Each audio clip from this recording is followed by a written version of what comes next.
नमस्कार। आप सभी का Byju's exam prep IAS Hindi के यूट्यूब चैनल पर बहुत स्वागत है।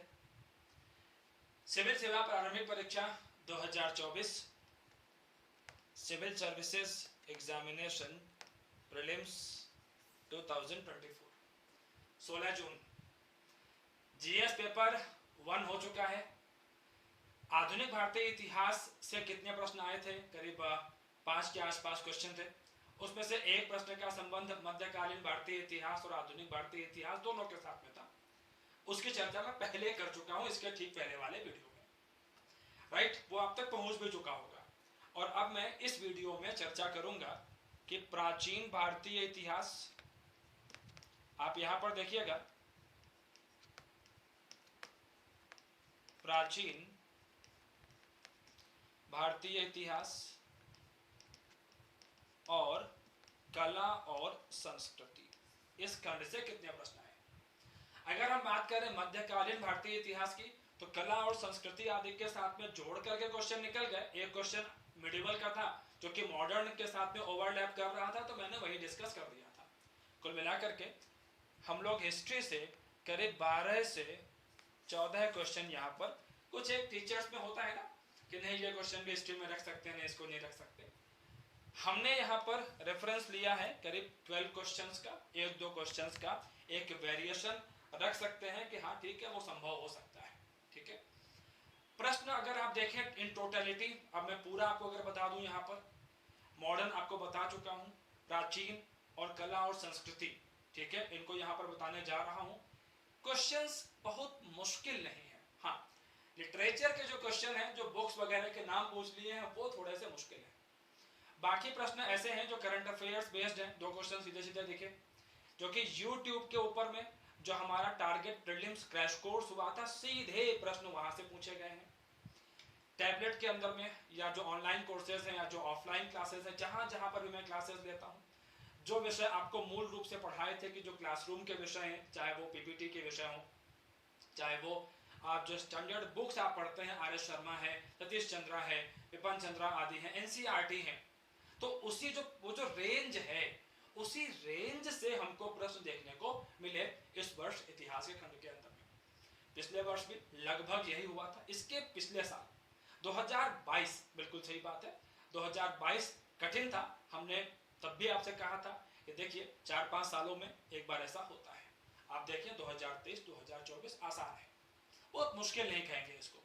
ठीक है, जो लोग जो सीरियस कैंडिडेट्स हैं उन्होंने अच्छे अटेम्प्ट किए होंगे। अब यहाँ पर आप देखिए पहला प्रश्न क्या है, प्राचीन भारतीय इतिहास के खंड से अगर हम यहाँ पर देखें तो टोटल हमें यहाँ से 3 प्रश्न देखने को मिले। हालांकि आप लोग जानते हैं कि जो कला और संस्कृति का खंड है वो अपने आप में प्राचीन और मध्यकाल के साथ में जुड़ा हुआ रहता ही है।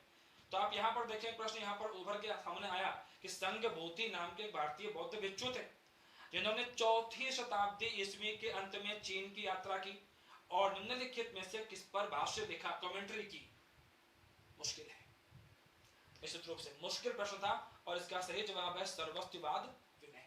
ठीक है, क्योंकि संघ के जो नियम होते हैं, इन नियमों को यहाँ पर बताया गया था। अब आगे देखें, यहाँ पर प्राचीन भारत के संदर्भ में गौतम बुद्ध को सामान्यतः निम्नलिखित में से किन उपनामों से भी जाना जाता था।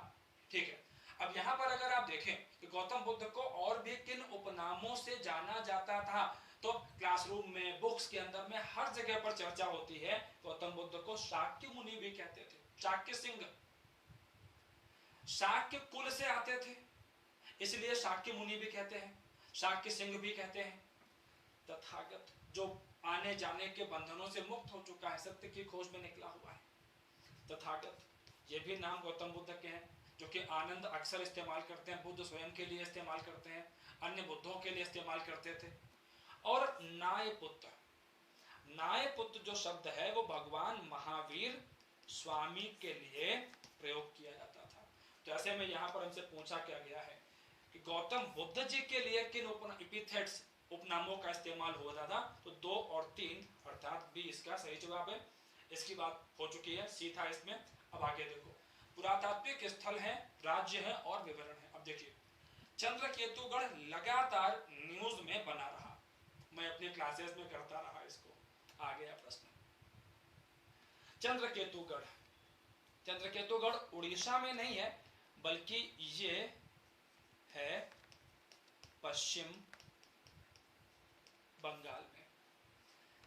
टेराकोटा की जो कलाकृतियां हैं वो मिली है। इसके अलावा चंद्रकेतुगढ़ कई अन्य कालों से भी कनेक्टेड है। मौर्य काल, उत्तर मौर्य काल से भी कनेक्टेड है। बंदरगाह का क्षेत्र रहा, निकटवर्ती क्षेत्र है। ताम्रलिप्ति बंदरगाह यहीं पर पश्चिम बंगाल के क्षेत्र के अंदर में हमको देखने को मिल जाता है। चंद्रकेतुगढ़ बिल्कुल यहाँ पर अगर आप देखें तो ये बिल्कुल भी सही मैच नहीं था, राइट, पश्चिम बंगाल में था। इनाम गांव popular easy going question, classroom से सीधे। ये करंट अफेयर्स अगर बेस्ड था, करंट अफेयर्स में चर्चा हुई है इसके बारे में, तो इसकी चर्चा क्लासरूम में होती है। इनाम गांव महाराष्ट्र में है, पाषाणकालीन स्थल है, एकदम easy going question, no problems. Mangadu और Salihundam again current affairs. Mangadu Kerala में है, मेगालिथिक साइट है, बिल्कुल सही है। और सालीहुंडम जो है ये है तो आंध्रा में, ये तो सही है, ये सही है, लेकिन ये दरअसल एक बौद्ध स्थल है। यहां से हमको रॉक कट केव आर्किटेक्चर के प्रमाण नहीं मिलते हैं। ब्रिक बिल्ट, ईंटों से, पत्थरों से बने हुए आर्किटेक्चर दिखते हैं, मुख्यतः ईंटों का प्रयोग करके स्तूप वगैरह यहाँ बनाए गए हैं सालीहुंडम के क्षेत्र के अंदर में। तो यहाँ पर हम लोग देखते हैं कि 1 और 4 गलत हो जाता है, 2 और 3 यहाँ पर सही है, तो बी इसका सही जवाब है। आप आगे देखें, कला और संस्कृति में लगभग 5 क्वेश्चन हमें यहाँ दिखे, और यहाँ पर फिर से देखें बुक का नाम पूछ लिया है। अब ये एक ऐसा सेगमेंट रहता है, किताबें इतनी ज्यादा है ना, आप कितनी करोगे। स्टैंडर्ड बुक्स हमेशा करते हैं हम, जैसे आप देखें यहाँ पर तो नाट्य शास्त्र, इसको हटा सकते थे। भरत मुनि की पुस्तक है, खूब बार इसका जिक्र होता है, क्लासिकल डांस जब पढ़ाते हैं बार बार इसका नाम लेते हैं, नाट्य शास्त्र हट गई। महाभाष्य देखते ही हट जाएगी, क्लासिक बुक है, पतंजलि की लिखी हुई किताब थी, तो महाभाष्य भी हट गई। इसके अलावा काव्यालंकार और मध्यम योग, अब दोनों में क्लैश है। काव्यालंकार पुस्तक को कई लेखकों ने लिखा है अलग अलग समय काल में, और भास की जो पुस्तक है वो है मध्यम व्यायोग अर्थात सी। सी इसका सही जवाब है, जो कि उभर के हमारे सामने यहाँ पर आता है, राइट। इसके अलावा आप देखें UNESCO current affairs based question खूब पढ़ाया था वेबिनार्स के अंदर में, टारगेट प्रीलिम्स में, जो अभी कुछ दिनों पहले ही यूट्यूब पर फ्री में आप सबके लिए कोर्स लेकर के हम लोग आए थे कि आप सब लोग पढ़ लीजिए। उसमें अभी बात हुई थी कि शांति निकेतन पर बहुत ध्यान रखिएगा और होयसलों के पवित्र मंदिर समूहों पर। अब देखो यहाँ पर ट्रैप भी था। ट्रैप क्या था, नीचे लिखा है कि किनको 2023 में शामिल किया गया है। दरअसल ये सारे के सारे जो हैं, रानी की वाव है, ठीक है, बोध गया में महाबोधि मंदिर है, सारे यूनेस्को हेरिटेज साइट में शामिल है, सारे शामिल हैं। लेकिन 2023 में अगर आप बात करो तो शांति निकेतन और होयसल कर्नाटक के अंदर में पवित्र मंदिर समूह केवल यही 2 आएंगे, बाकी 2 और 4 यहाँ से हट जाएंगे, तो 1 और 3 सही है, बीस दा। ये ट्रैप था, ये जाल बिछाया था। जो लोग फंस गए होंगे दिक्कत हुई होगी। मैं आशा करता हूं कि आप लोगों ने ध्यान से देख करके इस प्रश्न को हल किया होगा। ये तो आता हुआ प्रश्न गलत होने की संभावना बहुत थी। आगे देखिए, आसान क्वेश्चन था, इजी कॉन्सेप्चुअल क्वेश्चन था, थोड़ा फैक्ट थोड़ा कॉन्सेप्ट। उपनिषद, ठीक है, उपनिषद जिनको वेदांत भी कहते हैं, वैदिक साहित्य की बात होती है, खूब चर्चा होती है।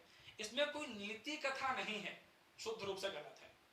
उपनिषदों में अनेकों नीति कथाएं हैं, पैराबल्स है, पहला वाला गलत है।